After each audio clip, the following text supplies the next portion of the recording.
আবহাওয়া পরিস্থিতি নিয়ে আরও জানাতে চুয়াডাঙ্গা থেকে যোগ দেবেন সহকর্মী মানিক আকবর। মানিক, সকালে আজকে চুয়াডাঙ্গার তাপমাত্রা কত রেকর্ড করা হয়েছে? তীব্র তাপপ্রবাহ সামনের দিকে কি কমতে পারে কিনা আবহাওয়ার পূর্বাভাসে কোনো তথ্য জানতে পেরেছেন কি?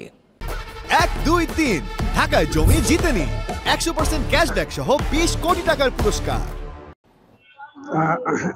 আবহাওয়ার পূর্বাভাসে যেটি বলা হয়েছে সেটি হচ্ছে এখনো 1-2 দিন একইভাবে তাপমাত্রা থাকবে। আজকে সকাল 9টায় তাপমাত্রা রেকর্ড করা হয়েছে 35.2 ডিগ্রি সেলসিয়াস, যেটা কিন্তু গত 2-3 দিনের চেয়ে বেশি।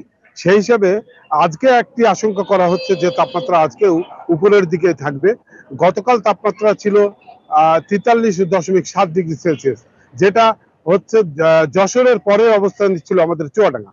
তো সঙ্গত কারণেই চুয়াডাঙ্গার মানুষ কিন্তু কষ্টে আছে। সকাল থেকে টানা তাপপ্রবাহ থাকছে। এই তাপপ্রবাহে সাধারণ মানুষের, বিশেষ করে ছিন্নমূল যারা দিনমজুর শ্রেণীর মানুষ, তাদের অবর্ণনীয় কষ্ট পেতে হচ্ছে। যারা রিক্সা ভ্যান চালান তারা সকালে বাইরে এসে কাজ করতে পারছেন না এবং কাঙ্ক্ষিত উপার্জন করতে পারছেন না।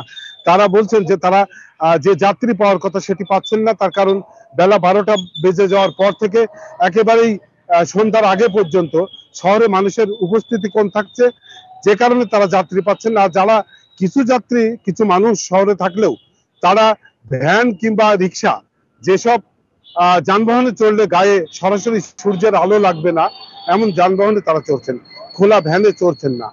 এটা যেমন নিম্ন আয়ের মানুষদের, দিনমজুর শ্রেণীর মানুষদের কষ্ট, একইভাবে অন্য সব শ্রেণীর মানুষই কিন্তু এই রোদ গরমে অসুস্থ হয়ে পড়ছেন।